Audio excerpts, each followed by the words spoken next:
waaw gis na quand même bëri na quand même par rapport ak fi ma jógee je pense que li ñu fi investi si Thiès quand même bëri na dem na ba 2000 milliards yoo xam ne état bi dugal na ko fi mais yoo xam ne si conseil des ministres lañ ko jëlee woon mais également yeneen projet yoo xam ne après conseil des ministres dugal nañ leen ba fi mu ne nii mën naa wax ne loolu ëpp na 2 milliards boo xoolee communes yi tamit te communes yi nee nañ ma yëpp ñëwuñ mais ëpp nañ 10 milliards di si communes yi def ONG yi tamit def na plus de 5 milliards te mën naa wax ne communes yi ONG yëpp amuñ comp données yëpp même état bi sax amuñ données yëpp donc bu données yi gënoon mat je pense que danañ am investissement yi ëpp peut-être 2500 milliards donc lu bëri la et je pense que dañu mën a si sant yàlla. est-ce que am na njaxtal ci dundu askan wi yow bi ci Thiès. waaw am na si njaxtal boo xoolee tey Thiès je pense que tey la nit ñi gën a mën a dëkk bëgg a dëkk si Thiès en tout cas que bu njëkk muy commune Thiès di commune Ndiass di commune Kër Moussa di commune Mbour di beneen commune boo gis tey nit ñi tey lañ si gën a sawar dëkk si nit ñi sax ñu ngi jógee Ndakaaru yu dëkk si Thiès ay liggéey tamit ñu ngi koy indi souvent léegi da ngay ku ñëw ne la dama bëgg ubbi usine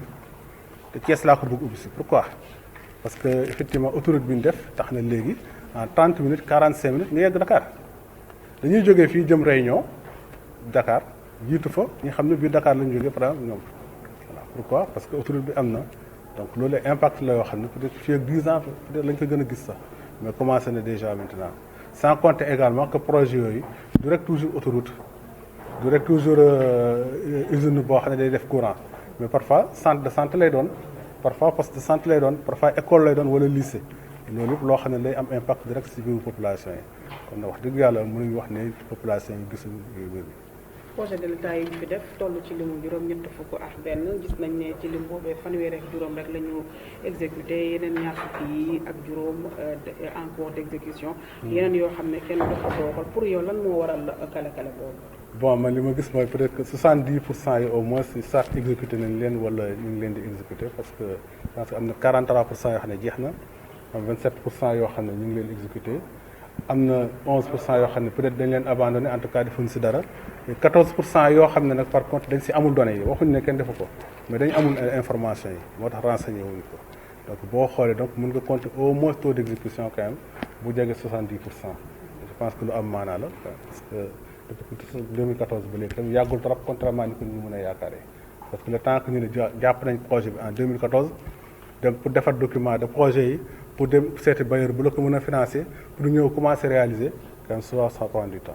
am na ñu wax ne am na ay disparité ci intervention yi ci diggante commune yu njëkk yi ak yu yàgg yi loolu lan moo ko waral. waaw loolu moom yàgg na fi nag kaw ga ak taax yi tamit yàgg na fi quand même mais je pense que déjà PUDC loolu ko gën a tax a jóg pour mën a xool li xam ne manqué na si kaw dëkk àll yi ñoo dëkk àll yi comme di ko wax kaw gi mën a seet lan la fu moo fa manqué ñu defar ko ba ñu mën a méngóog effectivement dëkk taax yi mais surtout am na PACASEN 2 maa ngi fàttaliku muy def PACASEN bi bu yeneen bi PACASEN bi ñuy wax pour communes yu mag yi loolu la communes yu ndaw yi doon wax ñun gisuñ si suñu bopp pourquoi lépp ñu jël ko yóbbu ko si communes yu mag yi je pense que am na maire bu ko wax léegi sax ne communalisation université la ñu wax mais dafa mel ni commune rurale yi ñu doon continuer mais léegi président dugal na PACASEN rural bi boo xam ne léegi pour communes yu ndaw yooyu lañ ko jagleel yaakaar naa investir na si tamit également inscrit na si ay montants yi am maanaa pour ñu mën a waat yi diggante bi entre monde rural bi ak xam ne taax yi ak àll bi comme ni ñu ko mën a waxee. ndax solution mën naa am ci ONG yi seen intervention la ñuy def ba gën koo fekk. waaw loolu moom je pense que am na comité bu ñu waxoon yàgg na ñu sanc ko parce que ONG bu nekk tamit obligation la pour yow sa plan d'investissement annuel nga déposer ko au ministère de l'Intérieur. également obligation la pour yow nga communiquer ses réalisations et ñun si biir région bi dañ ko defaraat mën naa wax comité boo xam ne day topp liggéeyu ONG comité régional comité départemental comité local boo xam ne liggéey topp liggéeyu ONG yi dinañ leen topp si ay documents mel na leen topp tamit si terrain bi dañ di fekk fa ñuy liggéey ñu xool lan la ñuy def je pense que loolu lañ bëgg a defaat léegi boo xam ne dañu may liggéey bu ñu dellu si conférence départementale conférence territoriale bi données yi ñu manqué nii duñ ko mat. ci loolu sax yan recommandation ngeen jël ngir ngeen dellu saa yi. waaw recommandation yi moom mi ngi jëm ba si boor yu bëri mais mun naa citer ñaar rek façon bu nekk nag bu nekk am na si recommandation waaw désenclavement par exemple am na si recommandation yu bëree bëri ay tali yu ñu war a defar parce que am na tali yu mag yi ni ma koy waxee sànq autoroute yi ak route nationale yi mais am na également tali yoo xam ne war nañ daw si biir région bi pour mu am désenclavement interne bëri na recommandation yi si def su wàllu santé tamit bëri na ay recommandation yi si def mais am na vraiment ñaari domaines yoo xam ne man kii na ma intéressé na ma mu gestion foncière bi parce que bëri na léegi quand même coow yi ñuy am si wàllu foncier waaw coow li président de la République wax na ko li muy recevoir si ay rapport si foncier moo ëpp vraiment si li xam ne rapport yi la ñuy recevoir donc problème boobu effectivement dans la région tamit sentir nañ ko parce que développement bi ñu am noonu si autoroute yeeg énergie beeg yeneen yi tax na nit ñi gën a sonk bëgg région bi mais fii tam dafa bëri carrière bëri ay mine waaw am ay forêt classée am élevage bu am maanaa am agriculture bu am maanaa mais ñooñu ñëpp dañuy coowoo di xëccoo pour xam kan mooy jël suuf si pour mun si liggéey donc il faut ñu am vraiment ay beneen gestion foncière bi pour que coow li mu vraiment ñu bëri mais surtout am na loo xam ne am nañ ko si région bi muy région bi dafa verte am na taux de classement bu am maanaa te ñu ngi constaté que effectivement pression bi tamit mi ngi am kaw si kaw classement yooyu ñu ngi déclassé forêt yi lu bëri bëri ah il faut tam ñu xool léegi loolu tam nu ñu si mën a jógee bu ñu déclassé nañ defaraat feneen à côté lu day noonu ba xam ne lañu dootu ñàkk la ñu amoon dagg si garab fii ñàkk rattrapé nañ ko fële je pense que moo tax yu mel noonu bu ñu ko jéem a def dinañ mën a wàññi pression foncière bi si forêt yi ou bien alors lu ñuy dindi si forêt yi mun ko amaat feneen mais également même si biir dëkk yi bi rek dañu constaté problème yu bëri bëri yu am si wàllu cadre de vie bi yoo xam ne war na tax ñu jóg si ba taxaw gën see taxaw. Est-ce qu'on peut tenir en termes d'investissement ici au niveau de la région?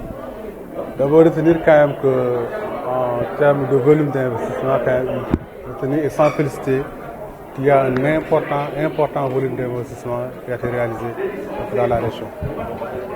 Pour l'État uniquement, c'est près de 2000 milliards qui ont été réalisés.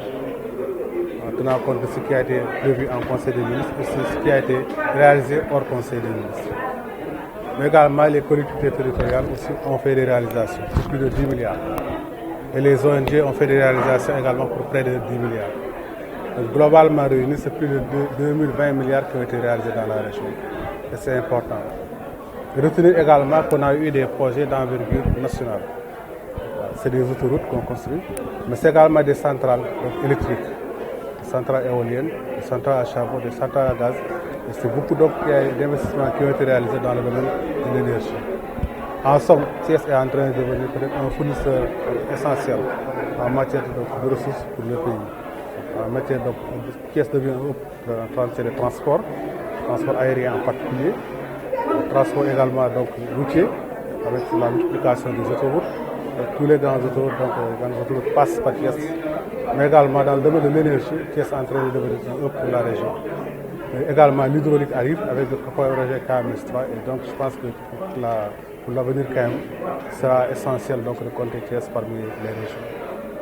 Et est-ce que ces investissements ont des impacts sur le vécu des populations ici au niveau de Thiès? Oui, tout à fait. Un doublement parce que ces grands projets nationaux existent, mais également on a d'autres projets qui sont plus ciblés, qui peuvent porter sur une zone.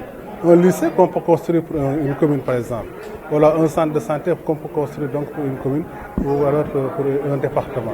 Cela existe. Mais même ces projets nationaux également donnent plus de valeur souvent donc à la terre, donc amènent plus d'activités donc vers la région et vers les contrées concernées. Aujourd'hui, vous voyez à Dias, ils sont en train de demander qu'on mette un centre de formation dans le domaine de l'aéronautique. Avant l'existence de l'aéroport de Dias, on ne pouvait pas penser à ça. Vous verrez d'autres également structures, régions ou départements qui demandent effectivement aux communes, qui demandent qu'on mette en place donc un centre de santé ou un hôpital, parce qu'ils projettent donc un doublement de la population dans quelques années à venir. Voilà tout ça. Donc c'est des impacts qu'on voit donc à court terme et qui vont se signaler surtout sur le moyen et le long terme. Et quelles sont les recommandations qui ont été formulées à l'issue de cela? Voilà, elles sont nombreuses quand même, elles sont nombreuses et on cherche effectivement à saisir les opportunités qui se posent donc pour la région, mais surtout également à remédier donc à certaines contraintes qu'on peut avoir dans la région. Il y a par exemple une importante pression sur le foncier. Et il y a effectivement une compétition importante maintenant pour le foncier. Entre les industriels, les carriers, entre les agriculteurs, les éleveurs, etc. Donc on a une compétition importante pour la ressource foncière. Et il faut organiser tout cela. Mais également nous avons donc la pression sur l'environnement, le cadre de vie.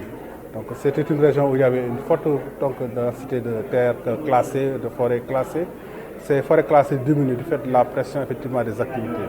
C'est également une contrainte. Il faut savoir comment concilier ce développement industriel qui se pose donc pour l'avenir et également donc la sauvegarde de l'environnement et de ces forêts classées. Mais même en milieu urbain ou en milieu rural, on a d'autres types de nuisances ou alors d'attentes à l'environnement qu'il faut pouvoir gérer parce qu'effectivement la région se développe, parce qu'effectivement les localités prennent donc des dimensions plus importantes. Par rapport au taux de chômage. Le taux de chômage, bon, heureusement que s'il y a de l'activité, sûrement le taux de chômage va baisser. Nous ne sommes pas partis dans un exercice de mesure de taux de chômage, mais quand même, on voit que les activités se multiplient. Et quand les activités se multiplient, je pense que le chômage va diminuer. Maintenant, ce qu'il faut faire, c'est l'employabilité des personnes, de la main-d'œuvre, alors des ressources humaines. Il faut développer les ressources humaines. Donc, mais c'est pourquoi on parle souvent de construire des centres de formation, de construire des écoles, de construire des lycées. C'est pour donner plus de capacité aux gens de la région, aux jeunes en particulier, pour pouvoir saisir donc, les opportunités d'emploi qui vont arriver. Chez le gouvernement, beaucoup de projets qui avaient fait l'objet de recommandations n'ont pas finalement été exécutés. Qu'est-ce qu'il y en a la raison? Voilà, c'est ce que je dis. Souvent, vous inscrivez donc des recommandations, mais vous les effacez au fur et à mesure. Je pense que dans tous les exercices auxquels j'ai participé, c'est comme ça. Vous avez des recommandations qui reviennent, mais à la fin, on efface, parce que ça a été réalisé. Par exemple, tantôt, on parlait du collège de Koul, mais en salle même, on nous a dit que c'est réalisé maintenant. Pourtant, depuis des années, ça revenait. Même ce document-là, on l'a signalé comme donc, une recommandation qui n'a pas réalisée. Mais en salle même, on nous a signalé que cette recommandation a été donc, réalisée. C'est comme ça, je pense, pour les recommandations. Au fur et à mesure, les ministères se saisissent de la question, planifient et apportent des réponses. Au fur et à mesure, également, les maires trouvent des réponses aux problèmes. Au fur et à mesure, également, les ONG et autres partenaires viennent et chacun donc, puise parmi ces recommandations le moyen d'intervenir et d'effacer donc une recommandation. Quelles sont donc les mesures prises pour rétablir le déséquilibre noté dans la répartition des infrastructures et des équipements entre les villes et les zones rurales et entre les collectivités territoriales et les investissements de l'État? D'abord, retenir que souvent, heureusement pour Thiès, je ne vois pas de trop grande disparité entre départements. Quasiment les 3 départements s'équilibrent. Parfois, vous voyez des fois où c'est Thiès qui est en dernière position. Et pourtant, Thiès est le chef-lieu de la région et compte donc la ville la plus importante. C'est d'abord cela. Mais ensuite, véritablement, ce qui se fait, c'est que souvent, quand on a des disparités du genre, on fait intervenir donc l'ensemble des partenaires. Ça peut être État, ça peut être ONG. On nous demande à tous donc, de s'orienter vers tel domaine ou vers tel secteur. Et je pense que de plus en plus, on arrive quand même à faire disparaître ces différences-là. Et ensuite, l'État a ses propres programmes, ses propres projets. Je pense que le PUDC, c'était destiné justement à faire le rattrapage au niveau rural. Le président l'a dit plusieurs fois. Le PUDC va continuer avec une autre phase. Il y a une première phase, le PUDC va continuer avec une deuxième phase. Mais il y a le PACASEN rural qui arrive. Quand on a fait le PACASEN, le premier PACASEN, on a dit que c'est pour les grandes villes et les grandes communes en général. Mais maintenant, il y a un PACASEN rural également qui arrive et qui va effectivement prendre en charge donc, le milieu rural. Et je pense que l'un l'autre, à la longue, on pourra avoir un rééquilibrage donc, des différentes contrées. Et qu'est-ce qui est fait pour maîtriser les interventions des ONG? Voilà. Ça, je pense qu'on doit avoir et on va créer un comité de suivi des activités des ONG au niveau régional. On demandera également aux préfets des départements et aux sous-préfets de créer des comités à leur niveau. Et on va essayer d'avoir des rencontres, alors des missions donc vraiment trimestrielles ou semestrielles pour pouvoir les suivre. On va se répartir la tâche. Chaque sous-préfet ou chaque préfet va effectivement un moment suivre certaines ONG. Et la gouvernance également, la région également va suivre certaines ONG. Et à la fin, donc à chaque semestre, on va essayer de faire un rapport donc, sur les activités des ONG, en particulier leurs investissements dans la région. Et on va essayer d'avoir, en fin d'année, un rapport annuel donc, sur le suivi des investissements des ONG dans la région.